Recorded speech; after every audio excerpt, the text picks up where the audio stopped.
The Baltimore Ravens picked up a win over the Jets today, and they're now 6-5 in the season, which means, well, the Steelers lost. They're in first place in the AFC North Division. Crazy to think that the Ravens were 1-5 at one point, and all of a sudden they're in first place. Now, there is going to be a short week, of course, on Thanksgiving Day, as the Ravens are going to take on the Bengals. It is a home game. Joe Burrow may or may not play. I'll have a video out for you guys right after that. That's going to be a huge one, man, under the lights. But we're talking about 5 straight wins. I mean, the Ravens, they hadn't been at home since the 26th of October. So, I mean, we're talking about over basically almost a month to that point of playing on the road. And it's just been impressive to see. And I thought in the second half, the Ravens looked a lot better. And the reason for that is Lamar started to wake up and make throws and extend plays. But also, they just gave the ball to Derrick Henry. Like, he finished 21 for 64 and 2 touchdowns. We know the majority, of course, of that came in the second. Actually, everything of that came in the second half because the Ravens had only kicked a field goal with like a minute, 20 or whatever left in the first half. And then after that, it was just all Baltimore. They held the Jets to only 3 points. Brees Hall had a costly fumble down on the goal line late in this one. That was devastating for the Jets. Zay Flowers, he ended up finishing the game 5 for 58. I mean, I'm going to be honest. The Ravens, if they want to get to that next level, they're going to have to get a legit wide receiver one. I like Flowers as a 2. Of course, like D-Hop is a veteran. Like, he's not prime D-Hop or anything like that. Mark Andrews had a quiet game. But overall, I do think the Ravens, that's going to be something they're going to have to. I feel like I've been saying this since I've been a Ravens fan. It's like this team has never really had an elite receiver. So I don't know why they don't do that. Derrick Henry can only do so much, and you put the ball in his hands, and we know what he does as well. Those 2 touchdowns. He had a couple of big time runs late in this game, but they got to take the pressure off of Lamar. But it's kind of been the common theme this season for the Ravens is Lamar. He hasn't played bad by any means. Like, he's 7th in QBR, 15-3 touchdown interception ratio. It's more so if he hasn't been the Lamar Jackson that we've grown to love, that MVP, the dynamic guy. Like, week 1, I feel like was the last time we saw Lamar be Lamar. And thankfully, this team is in first place. They're only going to improve. But I'm hoping that against the Bengals, it's a very bad Bengal defense, that he's going to just have that game where it's 300 passing yards, 60 rushing yards, and 4 touchdowns. I think it's going to come, honestly, man. It's a big game, too, because you look at the Steelers, and they ended up losing today. They're 6-5, but the Ravens, of course, being 6-5, well, they beat the Steelers, so that means that they have that 4th seed. And right now, the Ravens, I mean, they take on the Chargers in Baltimore, and that would be like the best case scenario. The Chargers is the one team in the playoffs that you'd kind of want to see with all their injuries and how they've been playing. But of course, the Ravens have bigger aspirations than just being the 4th seed. Like, they want to climb all the way up to potentially maybe even the number 1 seed. It's not going to be easy, but anything is on the table at this point. And the Ravens' schedule, that's why a lot of people, even when they were 1-5, said, hang on a second, this team is going to be more than fine. And they beat the Bears at home with a Huntley, of course, Tyler Huntley, and then Miami, Minnesota, Cleveland, New York. But now they've got the Bengals, they've got the Steelers. I don't know if Aaron Rodgers will be back for that game. Bengals again, but now with Joe Burrow potentially being there, it kind of changes everything. That's going to be extremely difficult. New England Patriots, Green Bay, Pittsburgh. So the final 3 games is a gauntlet. But up until then, I mean, even with Joe Burrow, I think the Ravens are going to be more than fine here. I mean, they'll find ways to exploit that defense. And Burrow's also just coming back. Like, he hasn't played since literally the beginning of the year.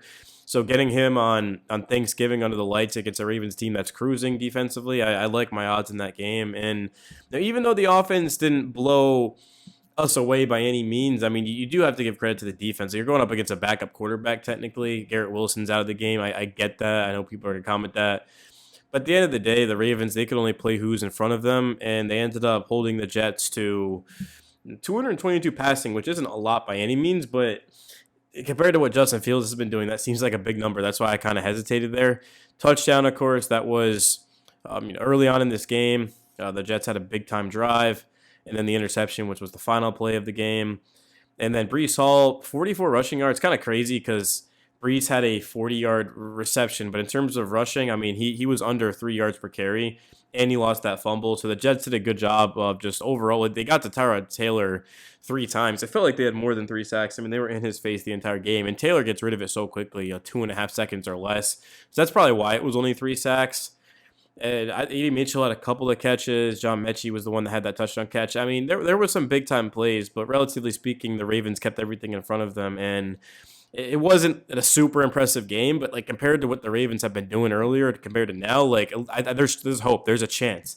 And with Lamar Jackson on the field, I don't really care who this team's playing. I mean, they're going to have a chance to get that game, especially if the defense is able to put together some stops, and they've been doing that lately. But I will say, man, I don't want to sound like a broken record, but I do think that Thursday is going to show us who the Ravens really are. Because even though Burrow is just coming back, I mean, it's Joe Burrow. Like, he's one of the best quarterbacks ever to play the game of football. Him and Lamar always have good duels, and with those weapons, I mean, it's going to be a high-scoring game. And honestly, I kind of hope it is a high-scoring game. I'd love to say the Ravens score 30 and they only give up 7, but it's probably going to be a high-scoring game, shootout type of Thursday night football game. And I like the Ravens odds. I truly do. And I wouldn't be all that shocked, honestly, if I don't think the Ravens are going to win out, but I wouldn't be shocked if they only lose one or two more games the rest of the way. And even if they do lose two more games, I mean, to that point, we're talking about the Ravens being, what, 10-7? Like, 10-7 is, it should get this division, depending on what happens with the Steelers ones. And even if it doesn't, like, it's 10-7 is really remarkably impressive. Like, you're making the playoffs no matter what. And the playoffs were an afterthought 5 weeks ago to this point, and now we're talking about a home field playoff game, or home field playoff game in that wild card. But the Ravens, I mean, all they can do is take this one at a time. Like, there's no doubt about it, man. I'm getting way ahead of myself, man. I probably shouldn't be, but all I can look at is just, hey, look, they beat the Jets, cool, good second half. It's on to Thursday. Go ahead and watch that game today. The Bengals did lose today, I know that. Joe Flacco had a costly pick. It was an interesting game. There was 2 pick sixes on both sides, Drake May and Flacco. See, I haven't seen a ton of Bengals games. I mean, without Burrow, they're not really worth watching.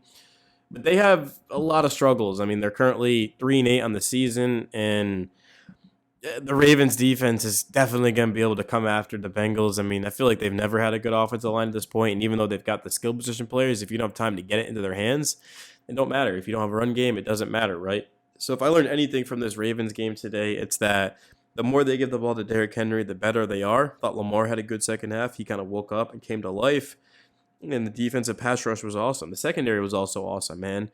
We saw a Ravens defender come away with his first career interception. I'm looking at the depth chart, and I'm trying to remember. This game was earlier who came away with it. Just looking at the depth chart and not the stats. It was definitely TJ Tampa, wasn't it? Yeah, it was TJ Tampa came away with his first career interception, and you love to see that, man. It's always a cool thing. 4th-round pick, of course, out of Iowa State last year. And, yeah, the Ravens, I mean, I'm just happy with how they're playing, man. I mean, it hasn't been all sunshine and rainbows, but just the fact they're playing Ravens-level football, just power running, defensively getting after you, causing havoc.